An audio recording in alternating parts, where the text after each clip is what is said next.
안녕하세요. 헬스 진행의 양혜선입니다. 요즘처럼 날씨가 쌀쌀해질 때 이 관절염으로 고생하시는 분들 참 많으시죠? 이 관절 때문에 운동 안 하시고 방에만 계신다면 이런 악순환은 계속됩니다. 우리 몸에 유익한 운동을 하셔서 이 관절 근처의 근력을 튼튼하게 해주시고 또 몸의 균형도 찾으셔야 되는데요. 가볍게 걷는 운동도 참 좋고요. 이 자전거 타는 것이 좋다고 합니다. 자전거는 체중 부하에 영향 없이 운동을 할 수 있어서 노인분들과 또 관절염을 겪고 계시는 분들에게 참 좋다고 하는군요.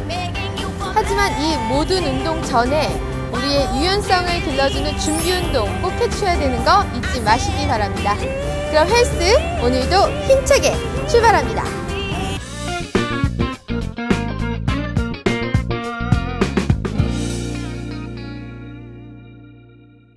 손이란 그 어휘를 보면 솟아나온이란 뜻을 지니고 있습니다. 이처럼 손의 기혈은 인체의 모든 기관과 긴밀히 연결되어 있으므로 손의 기혈을 원활하게 하면 내장 기관도 튼튼해지는 효과가 있는데요. 간단한 동작이지만 온몸의 기혈을 원활하게 운행시키고 활력을 솟게 하는 데 탁월한 효과가 있다는 수지침. 공부나 스트레스로 머리에 상기가 되어 있는 비즈니스맨이나 학생, 주부들에게 특히나 좋다고 합니다. 오늘은 수지침에 관하여 자세히 알아보도록 하겠습니다. 네, 선생님 안녕하세요. 안녕하세요. 네, 선생님 이곳 어떤 곳인지 설명 좀 부탁드릴게요. 여기는 고려수지침학회 서울 서부지회입니다. 고려수지침은 창시자 유태우 박사가 약 5년간 연구를 하셔서 1975년도에 발표한 의학입니다. 학문이 특허가 나 있기 때문에 새로운 의학이라고 보시면 되겠네요. 수지란 손을 뜻하며 손의 높임말로서 손을 뜻하며 손에서 우리 인체의 건강 관리나 질병을 치료하는 것을 말하는 수지침이라고 얘기를 합니다. 자, 이 수지침에 대해서 이렇게 손을 뜻하는 의학이라고 설명을 해주셨는데요. 그럼요, 이 수지침의 경우 일반적으로 어떤 질환에 사용이 되고 또 효능이 있는지. 수지침은 물론 만병통치는 아니지만 모든 질환에 다 적용이 된다고 보시면 되겠습니다. 특히 건강관리 쪽에서는 아주 훌륭한 그러한 그 기능을 가지고 있습니다. 그렇군요. 이 건강관리 아주 훌륭한 기능이 있는 이 수지침이요. 근데 일반적으로 다른 병을 치료하는 방법들도 많이 있을 텐데요. 그것과는 다른 이 수지침만의 장점이라면 또 어떤 것이 있을까요? 수지침의 장점은 첫째가 부작용이 없다는 것이죠. 우리가 아시는 바와 같이 약물이나 이런 것은 좋은 점도 있는 대신에 항상 부작용이 있다는 것은 다 잘 아시는 사실입니다. 그래서 이 부작용이 없다는 것이 가장 큰 장점이고요. 그렇기 때문에 누구나 배워서 얼마든지 자기 건강관리나 봉사단에 참여하실 수가 있습니다. 네, 선생님 그럼요. 이 수지침의 시술 어떻게 이루어지는지 설명 좀 부탁드리겠습니다. 손은 인체 축소판입니다. 그래서 이 손에서 손과 인체 상관계를 상부라고 얘기를 합니다. 그래서 손의 모형들을 보면서 간략하게 설명을 드려보도록 하겠습니다. 손 앞부분을 인체 앞면에 해당이 됩니다. 반대로 손등은 인체 뒷면에 해당이 됩니다. 그러면서 일지 첫 번째 손가락은 다리에 상응합니다. 두 번째 손가락은 팔에 상응합니다. 세 번째 손가락은 흉부 명치끝서부터 머리끝까지 상응합니다. 그 다음에 네 번째 손가락은 팔에 상응합니다. 그 다음에 다섯 번째 손가락은 다리에 상응합니다. 그래서 예를 들어서 시술 방법은 우측 무릎에 손상을 입었다. 그렇게 되면은 우측의 손에서 우측의 무릎에 해당하는 상응 부위를 찾습니다. 그래서 이 오른손에서 오지가 우측 다리에 상응합니다. 그래서 이 다리를 살펴보면은 맨 위에 세 번째 관절을 마디를 우리가 무릎에 발목에 해당이 되고요. 두 번째 마디가 발목에 해당이 됩니다. 첫 번째 이 마디는 고관절에 해당이 됩니다. 그러면은 우리가 오지에서 두 번째 마디가 상응부라는 것을 알 수가 있습니다. 그래서 이 상응부를 눌러보면은 아픈 데가 있어요. 그 아픈 데다가 우리 수지침 자극기구를 이용해서 치료하는 방법을 상응요법이라고 얘기를 합니다. 그 다음에 이 손가락이나 손바닥에 보시면은 이렇게 세로선이 있습니다. 이 세로선을 기맥이라고 얘기를 합니다. 기맥은 우리 인체 내장 중 가장 중요한 12장부에 하나씩 배정이 되어 있고요. 그 다음에 인체 앞면 정가운데 하나가 배정이 되어 있고요. 그 다음에 인체 뒷면에도 하나가 배정이 되어 있습니다. 그래서 총 기맥은 14개가 되겠고요. 이 기맥에는 혈이라는 것이 있습니다. 혈은 치료점으로서 총 401개가 있습니다. 이 수지침 혈에다가 자극을 주게 되면은 대뇌 혈류량이 조절이 되고 혈액순환이 잘 되어서 자율신경계가 안정이 되어 질병이 치료되는 것입니다. 그렇군요. 네. 이 자극이라고 말씀을 하셨는데요. 일반적으로 저희가 뭐 손톱이나 이런 걸로 누르는 게 좋은 건가요? 아니면 어떻게 자극을 할 때 그 방법이 예, 자극 기구 중에는 우리가 이 인체에 좋은, 누구한테나 인체에 좋은 물질이 있고요. 또 인체 해로운 물질도 있습니다. 손톱을 착용하시게 되면은 좀 비위생적이고 또 그 환자 입장에서는 조금 좋지 않은 결과가 나타날 수 있습니다.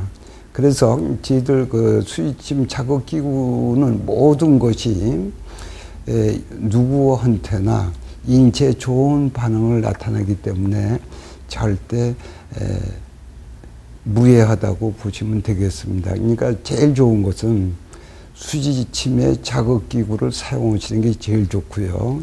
없으시면은 손톱이나 볼펜 끝도 좋을 것 같습니다. 네, 선생님, 제가 알기로는요, 이 수지침이라는 것이 또 서금요법이라는 단어와 함께 쓰여지더라고요. 근데 제가 정확한 지식이 없어서요, 그 서금요법 과연 어떤 것인가요? 네. 수지침 자극기구는 상당히 종류도 다양하고 숫자도 많습니다. 거기서 그 중에서 수지침 바늘을 사용하는 것을 수지침요법 이렇게 얘기를 합니다. 수지침 시술은 약 1mm 정도의 깊이로 피부를 찌르는 것을 말하고요. 이 찌를 때 약간의 통증이 있습니다. 수지침 바늘을 빼고 나서 여타 다른 기구를 사용해서 시술하는 것을 서금요법이라고 얘기를 합니다.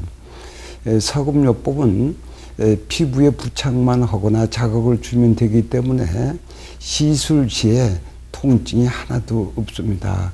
완전한 무통 자극이죠. 서금요법의 효과성은 수지침은 일회성이지만 서금요법의 기구들은 장시간 오랫동안 사용이 가능하기 때문에 효과가 수지침보다 훨씬 좋다고 보시면 되겠습니다. 그럼요, 이 서금요법 수지침의 장점은 또 어떤 것들이 있을까요? 예, 장점 뭐니 해도 부작용이 없다는 것입니다. 이것은 2000년도 4월 25일 대법원 판례에서 증명을 했고요. 서금요법 자극기구들은 우리 인체에 누구한테나 좋은 반응을 일으키기 때문에 친생명의학이라고도 얘기를 합니다. 두 번째는 편리성이죠. 손만을 이용한다는 편리성이 있기 때문에 누구든지 쉽게 배워서 이용하실 수가 있습니다. 세 번째 효과면에서 봤을 때는 간단한 질병은 금방 시술 즉시 효과가 나타납니다. 만성질환이나 특히 만성질환이나 난치성 질병들, 예를 들어서 고혈압이 있든 당뇨가 있든 중풍 후유증이 있든 각종 알레르기 질환이든 그다음에 루머티스 관절염이든 여성분들의 각종 부인병 또 그러한 병들에도 아주 탁월한 효과가 있다는 말씀을 드리고 싶습니다. 네, 이 상응요법과 또 기맥요법에 대해 설명을 해주셨는데요. 그럼요, 아까 말씀해 주셨듯이 이 오른 다리가 아플 때는 이렇게 자극하는 방법처럼 저희가 실생활에서 또 가볍게 사용할 수 있는 그런 방법들 어떤 것이 있을까요? 우선 제일 먼저 건강관리 측면에서 설명을 드려보도록 하겠습니다. 건강한 상태를 유지한다는 것은 우리 인체 여러 가지 많은 조절 기능 중에서 3가지 기능이 잘 이루어져야 건강 상태를 유지할 수 있다, 그렇게 얘기를 합니다. 그래서 첫째는 음식을 골고루 잘 먹을 수 있어야 되겠다. 쉽게 말씀드리면 위장 기능이 좋아져야 되겠다는 얘기죠. 그래서 그것을 쾌식이라고 얘기를 합니다. 두 번째는 대변을 잘 볼 수 있어야 되겠다. 우리 인체의 대장은 대장이니까요. 그렇죠? 그래서 대장님에게는 아침에 문안 인사를 드려야만이 건강한 상태라고 볼 수 있겠죠. 그것을 쾌변이라고 얘기를 합니다. 세 번째는 잠을 잘 이루어야 된다. 수면을 취해야 된다는 얘기죠. 그것을 쾌면이라고 얘기를 합니다. 그래서 우리가 건강관리 차원에서 봤을 때 쾌식과 쾌변과 쾌면을 잘 이룰 수 있다면 건강 상태를 유지를 할 수 있다고 봅니다. 앞진부이나 지압봉으로 침놀 부위를 간단하게 자극을 해 주시고요. 두 번째는 소독을 철저히 해 주시기 바랍니다. 세 번째는 수지침은 일회성입니다. 일회성을 원칙으로 하고 있는데요. 본인이 개인용으로 사용할 수는 재활용이 가능합니다. 이때는 꼭 소독을 철저히 해서 사용을 해 주시면 되겠고요. 유침 시간, 침을 놓고 있는 시간은 30분에서 40분 정도 개인차가 있습니다만 꼭 지켜주셨으면 좋을 것 같습니다. 그럼 실기 차원으로 가보죠. 아까 건강관리 차원에서 3K를 말씀드렸습니다만 우선 첫째가 음식을 골고루 잘 먹을 수 있어야 되겠다. 그러면 수지침 혈로는 A 12번 위장점이 됩니다. 쉽게 말씀드려서 위장질환이 없어야 된다는 얘기죠. 간단한 소화불량증이나 위장의 통증이나 속쓰림이나 그 다음에 식욕부진이나 이러한 상태가 없어야 식사를 즐거운 마음으로 하실 수가 있다. 이렇게 보시면 되겠네요. 그 다음에 쾌변이 되겠죠. 쾌변은 A8번, 우리 수지침 혈로는 A8번인데요. 우리 인체에서는 배꼽에 해당이 됩니다. 그 배꼽 옆에 대장점이 있습니다. 그래서 A8번과 2에 22번 대장점을 같이 시술을 해 주시고요. 세 번째가 쾌면이 되겠는데요. 쾌면을 하기 위해서는 심장이 안정이 되어야 됩니다. 심장이 튼튼해지고 그래야 혈액순환을 잘 시킬 수가 있겠죠. 그것은 수지침 혈로는 A16번이 되면서 인체에서는 명치 끝에 해당이 되며 그러면서 심장점이다. 이렇게 보시면 되겠고요. 그 다음에 가슴 한복판에 심포점이 있습니다. A18번인데요. 심포란 장기는 심장과 대동소이한 기능을 갖고 있는 장기입니다. 그래서 A16번과 A18번을 같이 시술하셔서 심장을 튼튼히 해서 혈액순환을 잘 지켜주셔야 되겠습니다. 그 다음에 쾌면의 조건 중에서 코골이가 있죠. 코는 수지침 혈로는 A28번입니다. 코골이가 있으면 숙면을 취할 수가 없습니다. 그 다음에 코골이가 심해져서 수면 무호흡증이 되게 되면은 수면 중에 사망할 수도 있습니다. 그러니까 코골이는 질병이 아닌 것 같지만 사실은 상당한 큰 질병이다 이렇게 보시면 되겠네요. 쾌면 중에서 이 정신작용이 잘 안정이 되어야 됩니다. 스트레스가 해소가 되고 그 다음에 신경이 예민한 것이 해소가 돼야 숙면을 취할 수가 있습니다. 수지침 혈루는 A30번이며 우리 인체에서는 양 눈썹 중간이 되겠습니다. 이렇게 간단히 시술만 해도 그래도 건강관리에 상당히 도움이 됩니다. 네, 그럼 저희가요, 이 두통이 있다고 왔을 때 어느 부분을 자극하거나 하면 좋은 효과가 볼 수 있을까요? 두통도 여러 가지가 있습니다. 우선 세 번째 손가락에서 세 번째 마디 위에가 얼굴이면서 그러면서 여기가 머리끝이 되고요. 요 부위가 편두 부위가 됩니다. 그 다음에 뒷면이 후두부가 됩니다. 그래서 우리가 머리 앞부분이 아팠을 때 전두통이라고 얘기를 하죠. 대개 숙취하시거나 체했을 때 나타나는 증상입니다. 그럴 때는 상 부위가 요 부위에 해당이 됩니다. 그 다음에 여성분들이 많이 아프신 편두통, 그렇죠.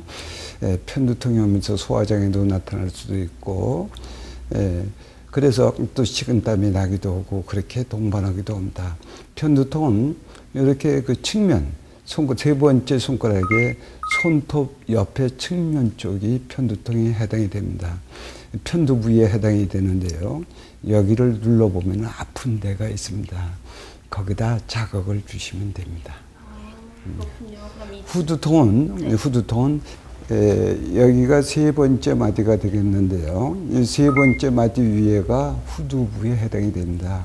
그래서 여기는 뒤통수 바로 밑이고요. 그 양옆으로 후두부까지 이렇게 보시면 되겠습니다. 그래서 우리가 두통하게 되면은 크게 세 가지 정도는 분류를 해야 될 것 같습니다. 어느 부위에 두통이냐, 전두통이냐, 그 다음에 편두통이냐, 후두통이냐, 이렇게만 보셔가지고 해당 부위, 상 부위를 찾아서 거기를 눌러보시게 되면 아픈 데가 있습니다. 거기다 자극을 주시면 됩니다. 네, 선생님, 일반적으로요, 일상생활에서 가장 불편한 게요, 이 딸꾹질하는 건데요. 그 딸꾹질을 멈출 수 있는 방법 어떤 게 있을까요? 딸꾹질은 여러 가지 증상, 원인에서 나타날 수가 있는데요. 간단한 방법은 다섯 번째 손가락 가운데 아까 말씀드렸던 비장기맥이 있습니다. 비장기맥에 F3번이라는 혈이 요 자리가 있는데요. 여기다가 강자극을 주시게 되면은 딸꾹질이 멎습니다. 네, 그럼요. 이 수지침을 시술하고 나서요, 저희가 일반적으로 관리해줘야 될 상황이나 또 시술 후에 어떻게 따로 관리해야 될 상황이 있는지 설명 좀 부탁드릴게요. 수지침의 경우는 시술이 끝난 다음에 철저히 소독을 해주시고 그 다음에 한 20분 정도 찬물에 손을 대거나 그 다음에 좀 오염된 그러한 물질에 손을 안 대는 게 좋을 것 같습니다. 혈액순환이 잘 돼서 좋은 상태에 있는데 찬물을 끼얹으면 안 되니까요. 그 다음에 따뜻한 곳에 있어 주시면 됩니다. 그것은 한 20분에서 30분 정도, 그 정도만 주의해 주시면 되고요. 수지침 이외의 기구를 사용하는 것 중에서 우리가 기마커봉이니, 뉴사암봉이니, 금봉이니, 금추봉이니 이런 기구들이 있습니다. 이러한 경우들은 피부를 깨끗이 닦으시고 그리고 부착을 해 두시면 됩니다. 다른 주의사항은 없습니다. 네, 일반인들이 수지침에 대해서 오해를 하고 있다면 어떤 것들이 있을까요? 우선 부작용에 대한 문제인데요. 이것은 2000년도 4월 25일 날 대법원 판결에서 부작용은 없다 이렇게 판시했고요. 그러면은 의료법 위반 여부에 대해서도 같이 판결을 했습니다. 그래서 대법원의 판결 내용은 대가성이 없는 시술은 의료법 위반이 아니다 이렇게 판시를 했습니다. 그렇기 때문에 본인의 건강관리도 좋고 가족, 이웃들의 건강관리, 질병치료도 좋고요. 그 다음에 이제 봉사활동에 참여를 하셔도 대법원 판례에 의해서 큰 의료법 위반에 적용이 되지 않는다는 것을 말씀을 드리고 싶습니다. 이 수지침을 좀 더 전문적으로 배우고 싶다거나 아니면 또 제가 들어보니까 이 봉사단 활동을 하시는 분들이 계시더라고요. 그렇게 하려면 어떻게 하는 방법이 있을까요? 고려 수지침 학회는 본사가 있고요. 본사 산하에 전국적으로 한 170여 개의 지회가 있습니다. 그 다음에 세계적으로도 한 40여 개의 지회가 있고요. 그래서 이 지회에서 수지침 강의를 합니다. 수지침은 기초과정이 있고요. 그 다음에 연구과정에서 중급반 과정이 있고요. 세 번째가 음향맥진 과정에서 맥으로 진찰하는 과정이 있습니다. 이렇게 3단계로 구성이 되어 있고요. 3단계를 거치신 회원에 한해서 수지침사 자격시험을 치르게 합니다. 네, 마지막으로 시청자들께 당부의 말씀 부탁드리겠습니다. 우리가 분야별로 봤을 때 이 건강 관리는 상당히 중요합니다. 평생 간다고 볼 수가 있죠. 그래서 누구든지 수지침을 배우시다가 보면은 건강에 대한 많은 이해를 하게 되고 우리 인체 생리작용에 대해서도 많이 알게 됩니다. 그래서 올바른 방법을 선택을 하셔서 그래서 건강관리도 하고 질병도 치료를 하실 수 있으면 더욱 좋을 것 같습니다. 그 다음에 이 사회적으로 봤을 때 많은 분야에서 이제 은퇴자들이 나오시게 됩니다. 그럼 대개 50대 후반에서 60대 이렇게 되는데요. 은퇴를 하시다 보니까 별로 무의도식 하면서 시간을 버리시는 분들이 상당히 많이 있습니다. 노인의 건강관리는 가장 안전성이 보장된 것이 저는 수지침요법이라고 생각을 하고 싶고요. 그래서 수지침을 배워서 본인의 노후의 건강관리도 하고 또 이 사회에 도움이 되는 봉사활동에도 참여해 주셨으면 하는 것이 제 소망입니다. 네, 이 수지침 요법이요 굉장히 효율성도 있고 또 편리성도 있고 누구나 또 쉽게 접할 수 있는 그런 요법인 것 같은데요. 더군다나 말씀하신 대로 노후에 무료함을 달래시거나 또 가족끼리 서로 건강을 챙겨주면서 사용할 수 있는 그런 방법인 것 같습니다. 선생님 오늘 좋은 말씀 감사드립니다. 네, 감사합니다. 네, 이 수지침에 관한 궁금한 사항 많이들 풀리셨습니까? 질병관리본부에 따르면 한국 성인 남녀 10명 중에 3명은 비만에 시달리고 있으며 특히 복부 비만자는 26.5%나 차지한다고 합니다. 남성은 허리둘레 36인치 이상, 여성은 34인치 이상을 이 복부 비만으로 분류하는데요. 불규칙한 식사와 야식, 술과 담배 등이 남성 복부 비만을 유발했고 또 여성은 폐경규 이후 호르몬 영향으로 복부 비만이 됐다고 하네요. 복부 비만의 대부분을 차지하는 것은 내장 비만인데요. 이 내장 비만이 증가할수록 우리 몸의 혈당을 높여 건강에 매우 해롭다고 합니다. 한 번 생긴 복부 비만, 이 분해가 어렵다고 하니까요. 평상시에 식단 조절 잘 하셔야겠습니다. 저희가 준비한 소식은 여기까지입니다. 건강에 관한 궁금한 사항 있으시면 저희 홈페이지에 올려주세요. 전문의와의 자세한 상담 이어집니다. 그럼 저희는 다음 주 이 시간에 다시 찾아뵐게요. 여러분 건강하세요.